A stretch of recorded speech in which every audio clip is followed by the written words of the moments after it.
हाँ चलो। Magnetic effect of current का लास्ट टॉपिक है मूविंग कॉइल गैल्वेनोमीटर। ऐसे हमको लगता है कि ये डिवाइस शायद चेक कर लेना, इसका कंस्ट्रक्शन वगैरह नहीं आता, हो सकता है प्रिंसिपल आए, थ्योरी वर्किंग आए। सबसे पहले गैल्वेनोमीटर एक ऐसा डिवाइस है जो करंट और वोल्टेज को डिटेक्ट करता है। गैल्वेनोमीटर से हम लोग एमीटर बना सकते हैं, वोल्ट मीटर बना सकते हैं। ये मूविंग कॉइल और सस्पेंडेड कॉइल और डी अर्सनेबल टाइप गैल्वेनोमीटर है। इस गैल्वेनोमीटर में जो इसका कंस्ट्रक्शन है,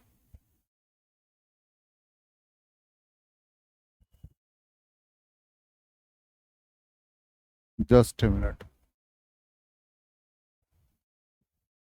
इसमें कंस्ट्रक्शन में ये देखो, ये दोनों सपोर्टिंग एंड है। अब इसके बाद यहां से एक या नॉर्थ साउथ पोल इलेक्ट्रोमैग्नेट है। ये इलेक्ट्रोमैग्नेट मैग्नेटिक फील्ड प्रोड्यूस करेगा और इसी रीजन में हम एक कॉइल को सस्पेंड करेंगे। तो प्रीवियस क्लास में क्या बताया था? प्रीवियस क्लास में हमने आपको बता रखा है कि जब भी हम लोग इलेक्ट्रोमैग्नेट या सिंपली मैग्नेटिक फील्ड रीजन में एक कॉइल को प्लेस कर दें, कल के क्लास में ही बताया था कि यदि ये मैग्नेटिक फील्ड रीजन है, ये रीजन मैग्नेटिक फील्ड का है। मान लो ये नॉर्थ पोल और ये साउथ पोल, तो मैग्नेटिक फील्ड लाइंस नॉर्थ से साउथ की तरफ ऑरिजिनेट हुआ, तो ये फील्ड पैटर्न हुआ। जैसे ही फील्ड अप्लाई होगा और करंट का फ्लो इस कॉइल में दे रखा है, तो एक मैग्नेटिक फोर्स एग्जर्ट होगा। वो मैग्नेटिक फोर्स, जो force due to current carrying conductor के लिए आपने पढ़ रखा है, इस आर्म पे एक फोर्स लगेगा। सपोज इसका नेमिंग कर दिया F1, इस पर एक F2 लगेगा, इस डायरेक्शन में एक F3 फोर्स लगेगा और इस डायरेक्शन में एक फोर्स F4 लगेगा। यही पढ़ा था। F3 और F4 ही टॉर्क प्रोड्यूस करेगा। F1 और F2 दोनों का लाइन ऑफ एक्शन एक है, दोनों कोलिनियर है, एंटी पैरेलल है, एक दूसरे को कैंसिल कर देगा। तो जो भी टॉर्क प्रोड्यूस होगा वो किसके कारण से होगा? F3 और F4 के कारण ही होगा। ये टॉर्क इस कॉइल को डिफ्लेक्ट करेगा फ्रॉम इट्स इक्विलिब्रियम पोजीशन। अब इक्विलिब्रियम पोजीशन पे जब भी टॉर्क की वजह से कॉइल डिफ्लेक्ट होगा अपने मीन पोजीशन से, तो इक्विलिब्रियम पोजीशन पे लाने के लिए उस कॉइल को या उस कॉइल में एक रीस्टोरिंग फोर्स होना चाहिए, तभी वो इक्विलिब्रियम आएगा। As for example, linear motion में देख लो, एक स्प्रिंग और ब्लॉक सिस्टम है। ब्लॉक पर एक फोर्स लगाया, applied force, spring restoring force apply करेगा तो इक्विलिब्रियम आएगा। क्लियर? तो वो लीनियर एसएचएम कहलाता है। यहां पर क्या होगा? एंगुलर केस, कॉइल को डिफ्लेक्ट करेगा कौन? इस पे जो टॉर्क प्रोड्यूस हुआ, और रीस्टोर करेगा तो deflecting torque must be equal to restoring torque. ये इसका बेसिक प्रिंसिपल होगा। यहां तक आ गया समझ में? इसको इरेज कर रहे हैं। अब यहां पर देखो, नेक्स्ट पार्ट यही है, magnet, north pole south pole, magnetic field pattern दिखा दिया। स्टेप बाय स्टेप समझो, ठीक? अब ये एक सस्पेंडेड पॉइंट, वहां से एक स्ट्रिंग कनेक्टेड है और ये कॉइल PQRS। इस कॉल में टॉर्क प्रोड्यूस हुआ, फोर्स एक्ट किया, और इसको नीचे एक हेयर स्प्रिंग है जिससे वो इजिली वो ट्विस्ट हो सकता है या डिफ्लेक्ट हो सकता है। ठीक, वो मिरर से हम लोग इसका डिफ्लेक्शन देख सकते हैं। सोर्स ऑफ ईएमएफ से क्या होगा, करंट का फ्लो होगा। ठीक, करंट का फ्लो जैसे ही हुआ, यहां टैपिंग की है, इस की को इंसर्ट किया, करंट का फ्लो हुआ कॉइल में, और एक फोर्स लग गया देखो क्यूआर सेगमेंट में, और एक फोर्स लग गया एसपी सेगमेंट में। यही दोनों फोर्स मिलकर टॉर्क प्रोड्यूस करेगा और कॉइल को डिफ्लेक्ट कराएगा अपने इक्विलिब्रियम और मीन पोजीशन से। आया समझ में? क्लियर?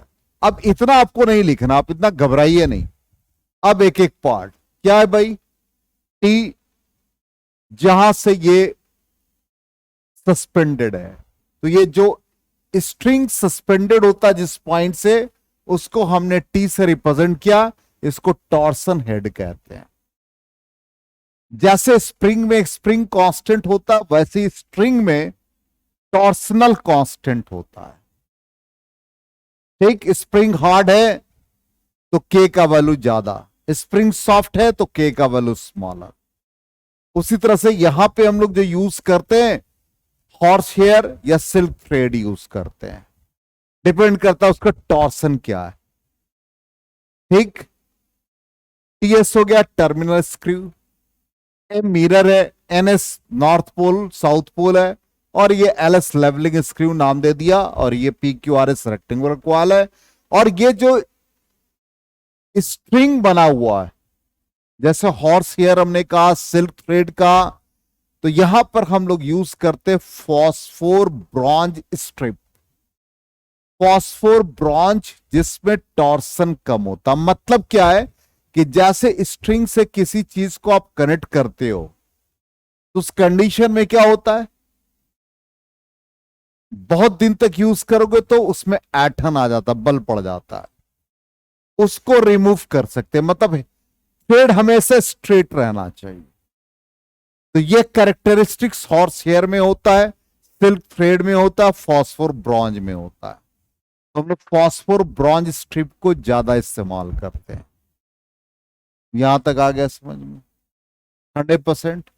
अब मैथमेटिकल पार्ट में आने से पहले ये तो दिमाग में आ गया कि एक कॉइल डिफ्लेक्ट होगा टॉर्क, और डिफ्लेक्टिंग टॉर्क का वैल्यू हम लोग क्या लिखेंगे, कल जो पढ़ा था प्रीवियस क्लास में, टॉर्क का एक्सप्रेशन क्या था, आर्यन बताएगा। हाँ, टॉर्क का एक्सप्रेशन क्या था? अभी तक मात्र 4 या 5 व्यूज है वीडियो का, इसलिए कोई देखा नहीं है।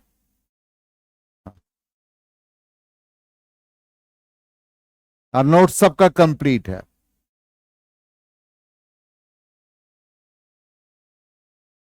आइए, चाय कॉफी, अच्छा वो तो है नहीं सुबह सुबह। हाँ, टॉर्क का एक्सप्रेशन क्या था? अरे एम बी साइन थीटा लिखा था या आई ए क्रॉस बी लिखा था? हाँ हाँ, अच्छा ठीक है, आगे बढ़े। अब देखिए ध्यान से, टॉर्क यही लगा, एन क्या यहां पर, नंबर ऑफ टर्न्स। ठीक, I current, A area, B magnetic field. कल क्या लिखा था, torque is equal to I A cross B, number of turns N होगा तो एन से मल्टीप्लाई, क्रॉस प्रोडक्ट है तो साइन थीटा लग गया। ठीक, अब ये जो टॉर्क लगा, इससे क्या होगा, कॉइल डिफ्लेक्ट होगा। अब रीस्टोरिंग टॉर्क, तो रीस्टोरिंग टॉर्क कैसे लिखे, हम आपको पढ़ा चुके 11th में, दो तरह का एसएचएम होता था, एक लीनियर एसएचएम, एक एंगुलर एसएचएम। लीनियर एसएचएम के लिए F is equal to minus K X लिखते थे, एंगुलर एसएचएम के लिए tau is equal to minus C torsional constant into angular acceleration alpha. यदि याद नहीं है तो प्रीवियस क्लास का नोट्स वगैरह देखिएगा।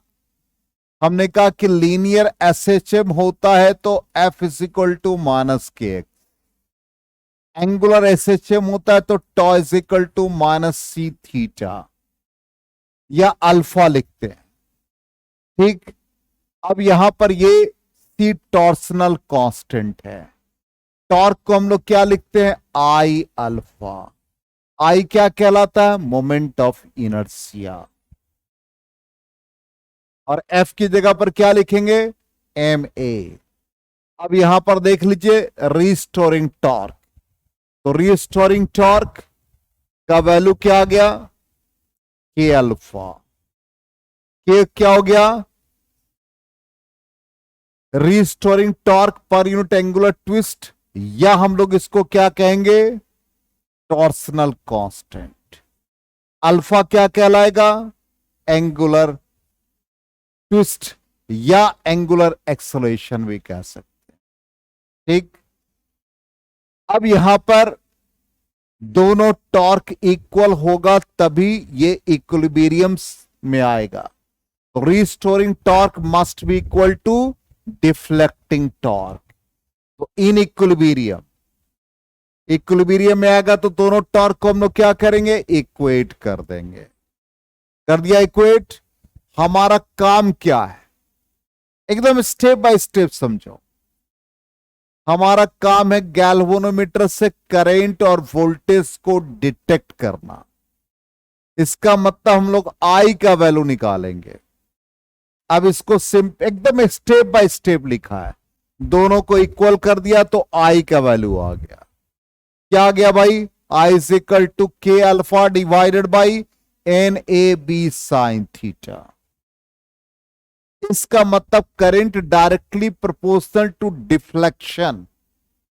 जो अल्फा जो एंगुलर ट्विस्ट है, डिफ्लेक्शन प्रोड्यूस्ड इन किसमें, रेक्टेंगुलर कॉइल में। समझ में आया, फिर से एक एक पार्ट को क्लियर करते हैं। पहला वाला टॉर्क क्या है, डिफ्लेक्टिंग टॉर्क जो कॉइल में आया, उस टॉर्क की वजह से कॉइल डिफ्लेक्ट हुआ। अब कॉइल को रिस्टोर करना है, तो रिस्टोरिंग टॉर्क किसके बराबर होगा, टॉर्सनल कांस्टेंट और एंगुलर ट्विस्ट, जो कि टॉ बराबर माइनस सी थीटा लिखा था, और थीटा को हम लोग एंगुलर डिस्प्लेसमेंट या एंगुलर ट्विस्ट कहेंगे। उस थीटा को रिप्लेस करके अल्फा लिख दिया। क्लियर। और लेफ्ट साइड में यदि हमको टॉर्क लिखना होता है, ध्यान दीजिएगा, रिस्टोरिंग टॉर्क का वैल्यू जो है, जो हमने आपको इसके पहले वाले पार्ट में कहा कि माइनस सी थीटा लिखते थे हम लोग और टॉर्क को लिखते थे आई अल्फा।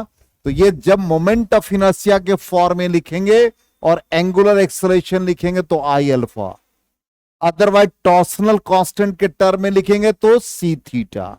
इसी को हमने इस फॉर्म में लिख दिया, माइनस के अल्फा। समझ में आ गया। अब ये राइट हैंड साइड का पैरामीटर ही यहां पर लिखा हुआ है, के अल्फा।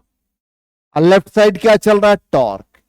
तो लेफ्ट साइड टॉर्क है, इस टॉर्क को किसके बराबर लिखेंगे, N I A B sine theta.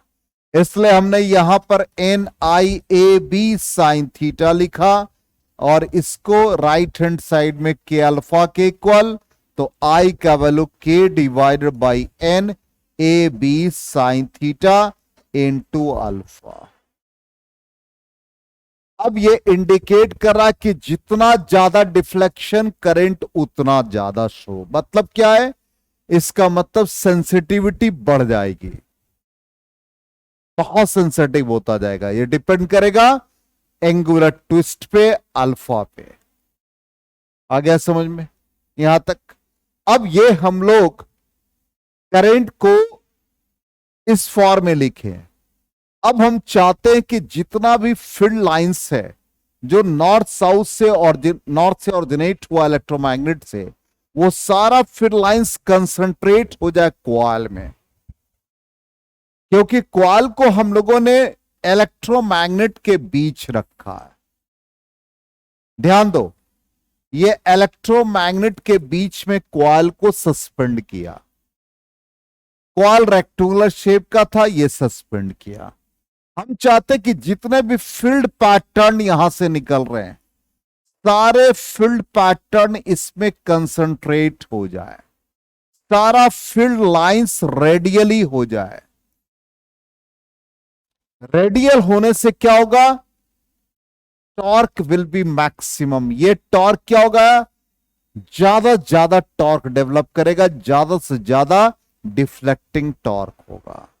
तो डिफ्लेक्टिंग टॉर्क को मैक्सिमाइज करने के लिए थीटा का वैल्यू क्या होना चाहिए? मैक्सिमम, मतलब 90 डिग्री। और 90 डिग्री रखने के लिए फील्ड क्या होना चाहिए? रेडियल होना चाहिए। समझ में आ गया? क्लियर? इसलिए कहता है कि जो पोल पीसेस हमने ऐसा बनाया, सिलिंड्रिकल पोल पीसेस, सिलिंड्रिकल शेप बन गया। ऐसा क्यों रखते हैं? सीधा आंसर है, इसके लिए रखा जाता है कि फील्ड रेडियल हो जाए। फील्ड रेडियल होगा तो थीटा का वैल्यू 90 डिग्री मैक्सिमम होगा, तो मैक्सिमम डिफ्लेक्टिंग टॉर्क डेवलप करेगा। क्लियर?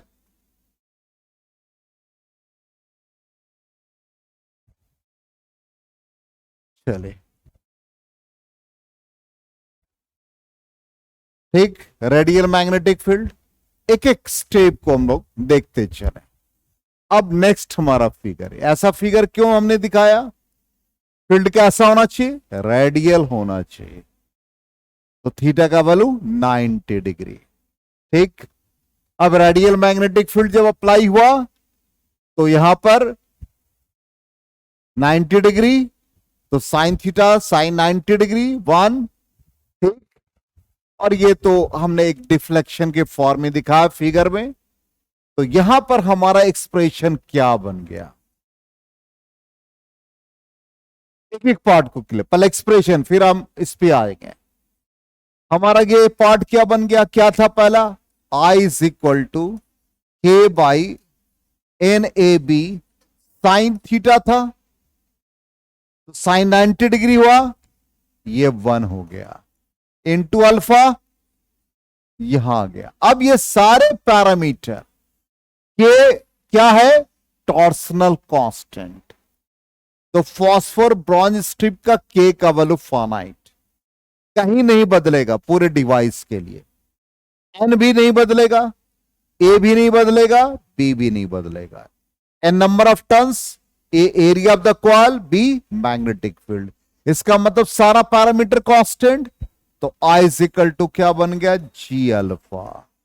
और जी गैल्वेनोमीटर है, इसलिए नाम इसका पड़ गया गैल्वेनोमीटर कांस्टेंट। आगे समझ में? अब इसका टॉप व्यू यही कहता है कि पी क्यू आर एस को हमने जब इसमें रखा तो फील्ड क्या होना चाहिए? रेडियल होना चाहिए। ठीक। इसका मतलब क्या था? हम लोग जब एक्सप्रेशन लिखे थे तो याद होगा कि पी क्यू ऐसे था, मैग्नेटिक फील्ड का डायरेक्शन ये था, नॉर्मल हम लोगों ने ऐसे लिखा था, ये थीटा लिया था, याद होगा। और इसको हम लोगों ने फाई लिया था। क्लियर? तो फाई पहला एक्सप्रेशन कॉस के फॉर्म में आया था, तो फाई का वैल्यू क्या होना चाहिए? 0। या थीटा का वैल्यू क्या होना चाहिए? 90 डिग्री। यही लिखा है। क्लियर? अब ये तो शो किया फिगर किसके लिए? Radial magnetic field. तो जब एग्जाम में आएगा तो सिंपल वो कंस्ट्रक्शन और ये रेडियल मैग्नेटिक फील्ड के लिए ये फिगर ड्रॉ कर देंगे।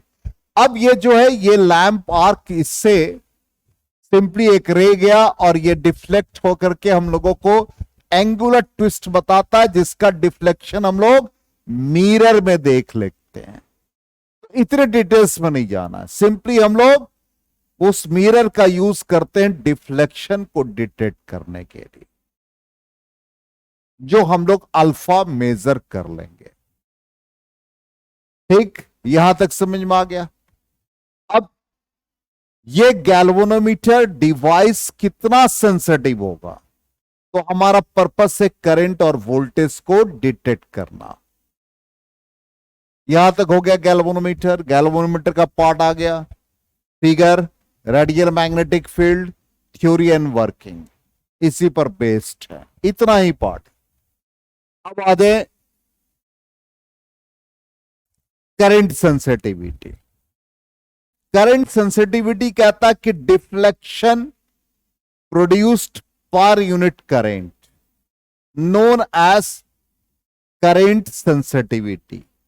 करंट सेंसिटिविटी को हम लोग IS से रिप्रेजेंट करते हैं, डिफ्लेक्शन को, एंगुलर ट्विस्ट को अल्फा से रिप्रेजेंट किया, तो अल्फा बाई आई।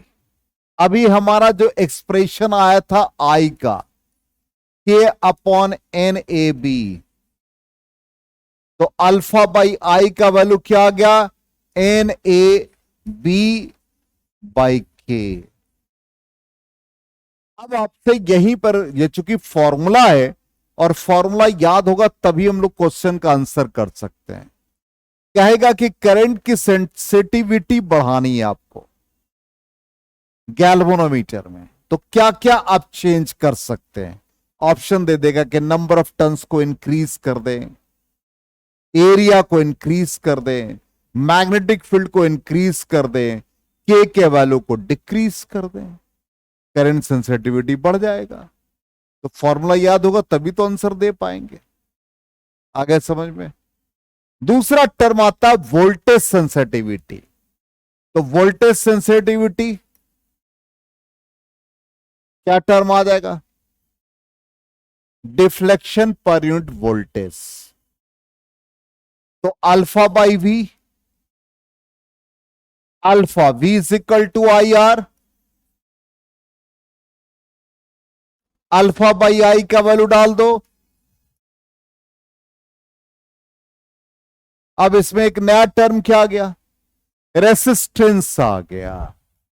इसका मतलब वोल्टेज सेंसिटिविटी को बढ़ाने के लिए रेजिस्टेंस का वैल्यू कम होना चाहिए।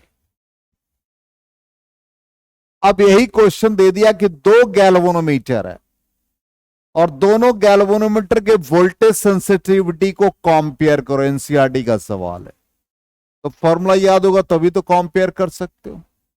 मान लो एक गैल्वेनोमीटर है VS1, दूसरा VS2, कंपेयर कर लो। क्या है सिंपल, मान लो नंबर ऑफ टन्स इसका N1, इसका A1 B1 और K1 R1, इसी तरह से आ जाएगा K2 R2, सिंपल है, N2 A2 B2। आ गया समझ में, क्लियर।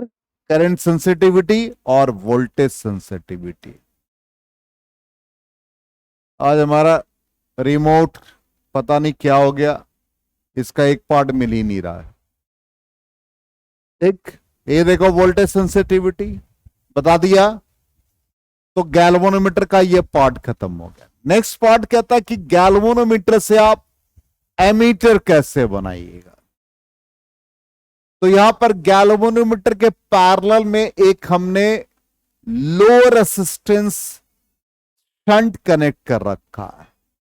लो resistance shunt, shunt very low resistance होता है, उसके पैरेलल में हमने कनेक्ट कर रखा है। अब कनेक्ट जब किया तो यहां से सर्किट से करंट I का फ्लो हुआ, गैल्वेनोमीटर में IG का फ्लो हुआ, तो रिमेनिंग इसमें I माइनस IG का फ्लो हुआ। अब voltage across galvanometer is equal to voltage across shunt होना चाहिए इक्वल। तो गैल्वेनोमीटर में current into resistance of galvanometer, shunt में current I minus IG into S। तो S का वैल्यू कितना आ गया, IgG divided by I minus IG। इतने रेजिस्टेंस का वैल्यू पैरेलल में कनेक्ट कर देंगे तो galvanometer is converted into ammeter. तो आपसे डायरेक्टली क्वेश्चन देगा कि मेन करंट का वैल्यू है, गैल्वेनोमीटर ने इतना करंट को ड्रॉ किया, कितना रेजिस्टेंस का वैल्यू हम पैरेलल में कनेक्ट करें जिससे गैल्वेनोमीटर एमीटर में कन्वर्ट हो जाए। एस का वैल्यू निकालना है। आगे समझ में।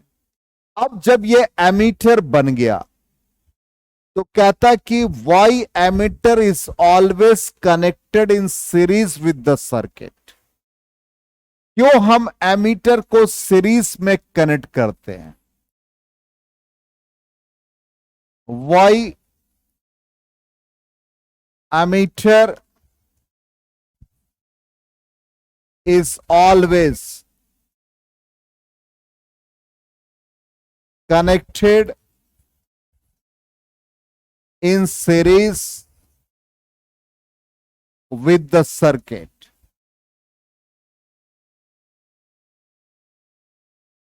आंसर देखिए क्या होगा, बहुत सिंपल। ये पूरा डिवाइस बन गया क्या? एमीटर।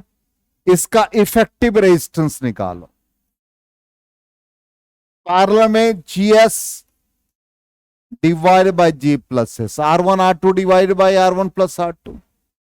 गैल्वेनोमीटर का रेजिस्टेंस शंट से काफी ज्यादा, तो एस को नेग्लेक्ट कर देंगे। तो जी प्लस एस किसके बराबर आ गया? जी के बराबर। तो R is equal to G S divide by G. क्या बन गया? एस बन गया। Very low resistance. Very low का मतलब मिनिमम जीरो।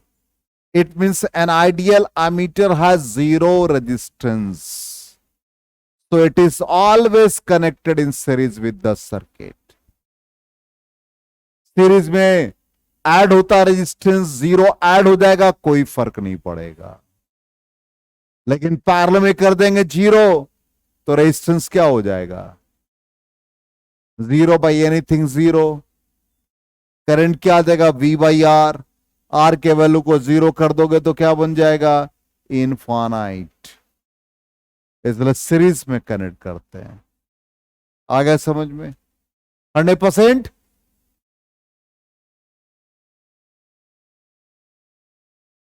चलो अब है तुम्हारा नोट्स तो कंप्लीट है भाई। ठीक, देखो एक एक चीज, यही एक्सप्रेशन आया था। चलिए अब आ जाइए नेक्स्ट। गैल्वेनोमीटर को वोल्ट मीटर में अब कनेक्ट कर रहे हैं। तो वोल्ट मीटर में कनेक्ट करने के लिए क्या किया आपने? एक रेजिस्टेंस आर कनेक्ट किया सीरीज में। एक रेजिस्टेंस आर कनेक्ट किया सीरीज में, जिसका वैल्यू गैल्वेनोमीटर के रेजिस्टेंस से काफी ज्यादा होगा।